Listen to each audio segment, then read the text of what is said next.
স্বাগতম আমাদের পারিবারিক পডকাস্টে।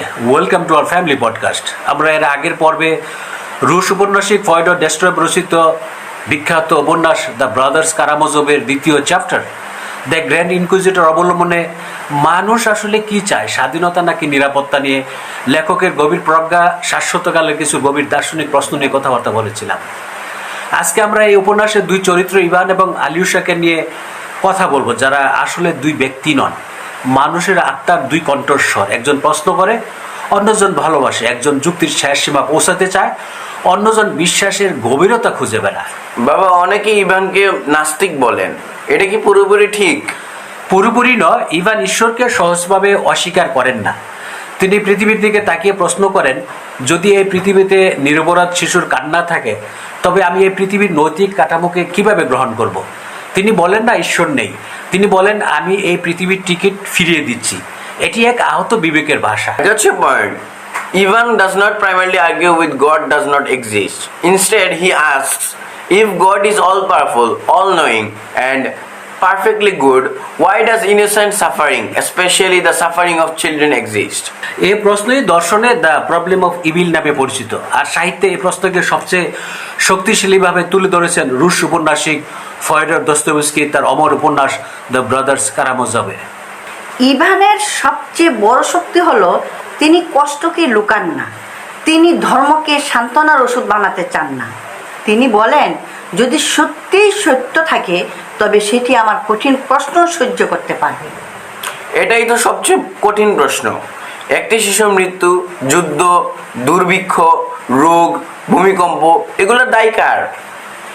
আমরা যখন ফিলিস্তিনি শিশুদের নিহত, আহত বা অনাহারে কষ্ট পেতে দেখি, কিংবা যুদ্ধের মধ্যে ভয়াবহ মানবিক দুর্ভোগের ছবি দেখি, তখন ইভান কারামাজোভের সেই প্রশ্নটি আরও তীব্র হয়ে ওঠে।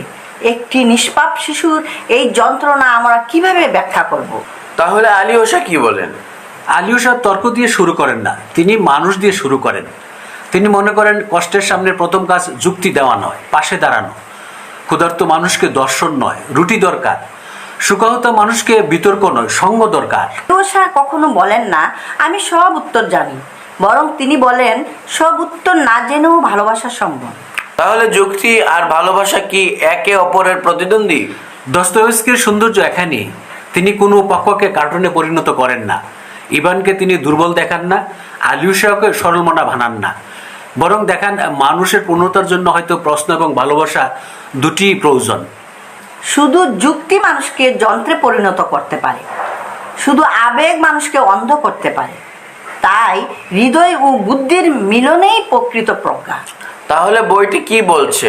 সন্দেহ করা পাপ নয়? সন্দেহ মানুষের যাত্রার অংশ, কিন্তু যদি সন্দেহ অহংকারে পরিণত হয়, তখন মানুষ সত্য খুঁজে না, সে কেবল জিততে চায়। আবার যদি বিশ্বাস প্রশ্নকে ভয় পায়, তবে সেই বিশ্বাসও দুর্বল। প্রকৃত বিশ্বাস প্রশ্নকে ভয় পায় না, কারণ সত্য প্রশ্নের আগুনে আরো উজ্জ্বল হয়।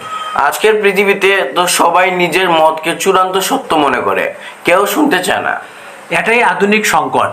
আমরা বিতর্ক করি জেতার জন্য, দস্তয়েভস্কি সংলাপ করেন সত্যের জন্য। ইভান ও আলিউশা একে অপরের ধ্বংস করতে চান না, তারা মানুষের আত্মাকে বুঝতে চায়। এবং হয়তো এই কারণেই এই উপন্যাস আজও জীবন্ত, কারণ পৃথিবী বদলেছে, প্রযুক্তি বদলেছে, রাষ্ট্র বদলেছে, কিন্তু মানুষের হৃদয়ের প্রশ্ন বদলায়নি। তাহলে শেষ পর্যন্ত দস্তয়েভস্কি কার পক্ষে, ইভান নাকি আলিউশা? হয়তো তিনি কোনো পক্ষের নন, হয়তো তিনি চান ইভানের সততা যেন আমাদের থাকে, আলিউশার ভালোবাসাও যেন আমাদের থাকে। কারণ সত্যের সন্ধানে প্রশ্ন দরকার, আর সেই সত্যকে ধারণ করতে দরকার ভালোবাসা। যেখানে প্রশ্ন নেই সেখানে অন্ধ আনুগত্য জন্মায়, যেখানে ভালোবাসা নেই সেখানে যুক্তি নিষ্ঠুর হয়ে ওঠে। তাই দ্য ব্রাদার্স কারামাজোভ শুধু একটি উপন্যাস নয়, এটি মানুষের আত্মার আদালত। প্রতিটি পাঠকের কাছে এটি একটি প্রশ্ন রেখে যায়, তুমি কি কেবল উত্তর খুঁজছ নাকি সত্য? আর সত্যের পথে হাঁটতে হলে হয়তো ইভানের সাহস এবং আলিউশার করুণা দুইটিই প্রয়োজন। আজকের আলোচনার শেষ কথা হলো, মানুষের সবচেয়ে বড় শত্রু প্রশ্ন নয়, সবচেয়ে বড় শত্রু হলো এমন নিশ্চিততা যা আর কোনো প্রশ্ন শুনতে চায় না। 1 মিনিট সময় নিচ্ছি। আমরা যদি দুনিয়াকেই শেষ বাস্তবতা মনে করি তাহলে অনেক ঘটনাই অন্যায্য মনে হবে, কিন্তু যদি আখিরাতকে সমীকরণে আনি তাহলে ছবিটি বদলে যায়। তাহলে কি সব কষ্টই আল্লাহর ইচ্ছায়? ইসলাম বলে আমরা সব কারণ জানি না, আমাদের জ্ঞান সীমিত। বাবা, প্রবলেম অফ ইভিলের কি কোনো চূড়ান্ত দার্শনিক সমাধান আছে? সম্ভবত এমন কোনো উত্তর নেই যা প্রত্যেক মানুষের হৃদয়কে পুরোপুরি সন্তুষ্ট করে। দস্তয়েভস্কিও সহজ উত্তর দেননি। ইসলামও সব রহস্য খুলে দেয় না, কিন্তু ইসলাম 3টি ভিত্তি দেয়। প্রথমত আল্লাহ ন্যায় বিচারক, দ্বিতীয়ত মানুষের স্বাধীন ইচ্ছা বাস্তব, তৃতীয়ত আখিরাত ছাড়া ন্যায় বিচারের সমীকরণ সম্পূর্ণ হয় না।